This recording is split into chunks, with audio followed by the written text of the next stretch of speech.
Hello, good afternoon, fellow listener. I'm really grateful to have you every time I can have you. Yes. The last time we spoke, I touched on the topic, what is a nation and how does a nation develop? We spoke a little bit about the two organs that makes a nation to be a nation. That is the government, the parliament. Then we spoke a little bit about political parties and people's government. Today we are going to look on the topic on the things that we were not told as a Ghanaian. When we were growing up as kids, I hope I will have your ears. Now let's take the ride together. When we were growing up at home, our parents, which is our mothers and fathers, told us a lot of things. Then from there we continue to the classroom. We met different kinds of teachers that gave us a lot of education, that has different theories and practices in part of our lives. Then from the classroom, we came down to the street. We learn what goes on in the game of the street rules and all the things that goes on. From there, we come back home. But we realize that still there is one thing that we were not told, or maybe two things. One is the God of Ghana. We don't know the God of Ghana, but this is not the topic what we are coming to talk about. But the fact is, we say we are Ghanaians because in the Constitution, it is our right as citizens to be Ghanaians, whilst our parents, our forefathers are born from Ghana or come from Ghana. So we are Ghanaians. But in the Constitution, it's our rights as citizens that makes us to know that we are Ghanaians. If we are Ghanaians, and the question then becomes, what is the obligation of a Ghanaian? Because if you are a Ghanaian citizen, then you should have an obligation, have a right. Like our forefathers used to say, if you don't plant cassava, there is no way you have to expect a fufu and granite soup in bowl. But if you plant cassava, then you know automatically one day you will eat. You want rights and welfare. Then, of course, you need to have obligation and responsibilities. So, these rights and welfare obligations and responsibilities is what they put together into two documents. And one document, they call it the Constitution. So, the Constitution stipulates your rights and welfare as a citizen, and the National Manifesto stipulates your obligation and responsibility.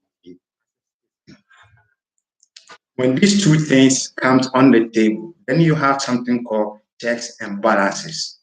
Leaders cannot do whatever they want because their obligations and responsibilities are stipulated in the National Manifesto.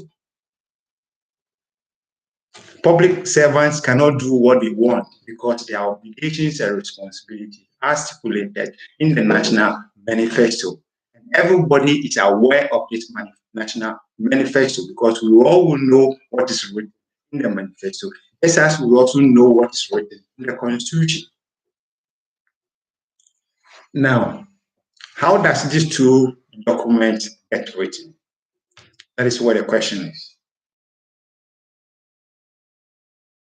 Okay, look at the Constitution, which is the first document.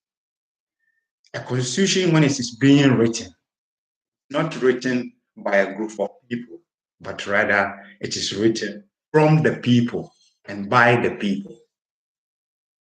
Why are we saying this? We have 35 million people.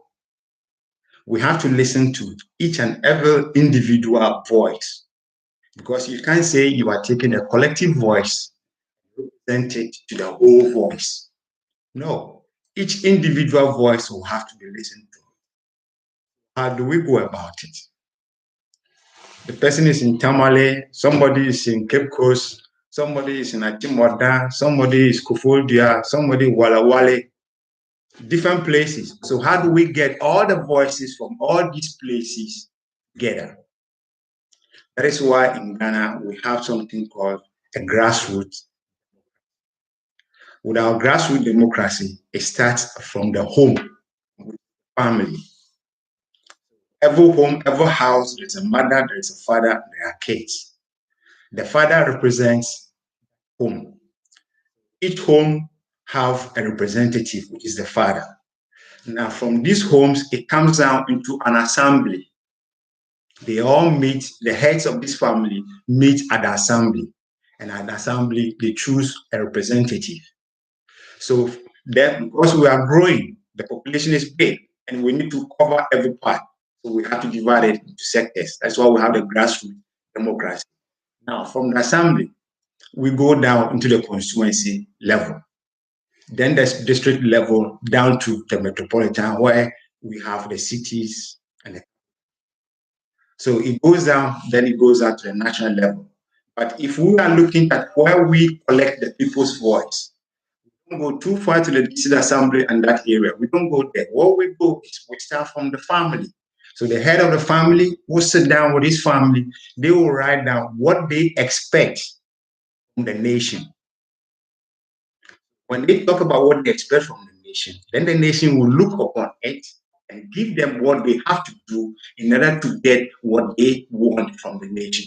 That is how it goes. That's a checks and balances, which is very easy to understand.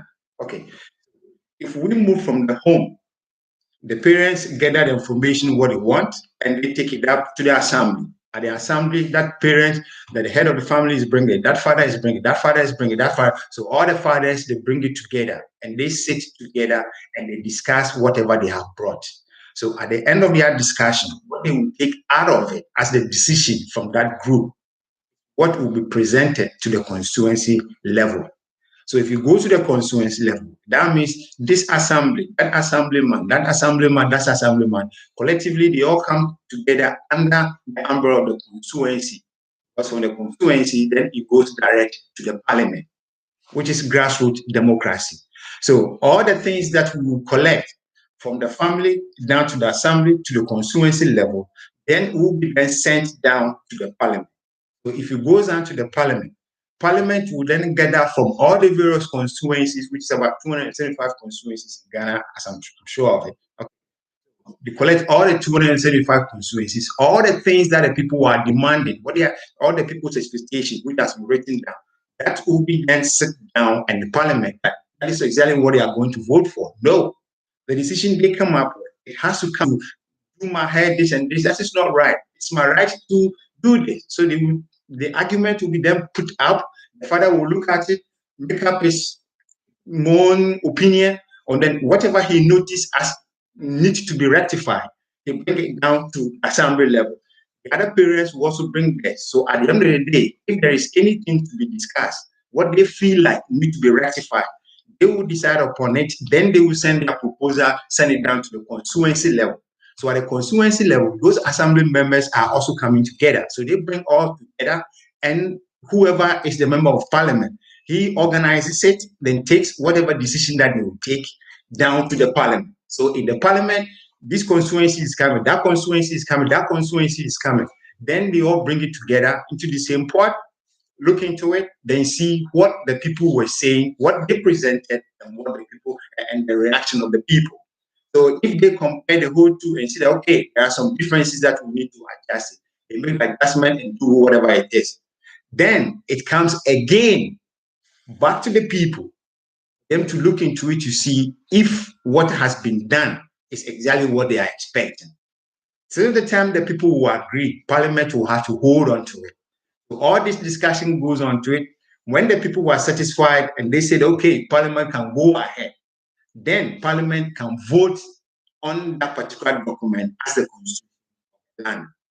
Now, here, when it is done in this way, what happens is every child above the age of 16 years have an idea in what is written in the constitution, which means everybody become educated in that document.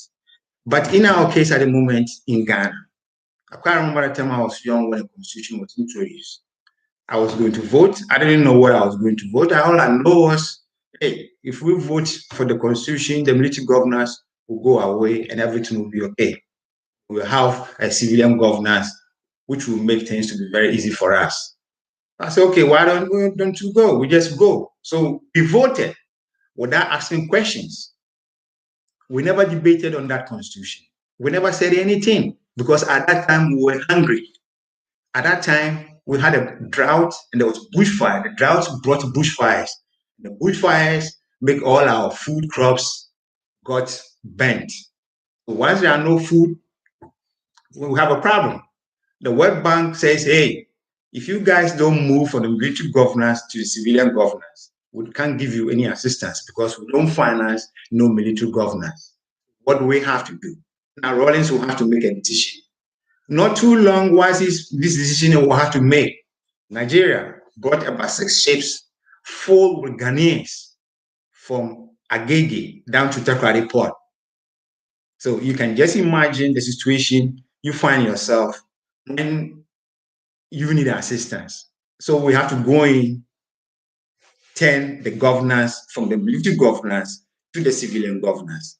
Now, the problem that became was, if you are changing governance from military governance to civilian governance, then it means that you need these 2 important documents, which is the Constitution and the National Manifesto. Okay, at the time when this handing over was going to be made, the Constitution, we didn't have no Constitution, but the Constitution we had was an old Constitution from Kwame Nkrumah's time. After Kwame Nkrumah's time, the military came over, Buzia Akufo-Addo father came over. They didn't stay long. They also got lost. The military came over. They also, somehow of a way, Liman came over, Rawlings came over. So we were just moving back and forth. So the constitution that we had, we couldn't use it. We had to write a new one. And to write a new one at a time when we were in that situation was not going to be possible. So the only thing we could do was to organize an assembly, where the assembly will pick some people to fill this assembly for them to write the constitution. So when they were, after writing the constitution, they presented to the PNDC at that time, which was the Rawlings administration, and we all went down to vote for yes, because we were hungry and we needed an assistance. So the question then becomes, we have handed over the military governance to civilian governance without having these 2 proper documents. The constitution is not written from the constituency level, but rather it's written from an assembly level for the people to vote for. Which means if you look at it, you must see that in Ghana, only 15% of the population of Ghana know what is written in the constitution. And majority of these 15%, I might say 10% of this are politicians. The 5% might be the lawyers who deals with the constitution in their daily affairs. The rest of the 85% of the people have no idea. So if you are ruling a governance and 85% of the people does not know what is stipulated in the constitution, where are you? Which direction are you taking the people to? You might not be able to do it. NBC will not be able to take Ghanaians down to where they have to go. NPP cannot take the people to take Ghanaians where they have to go.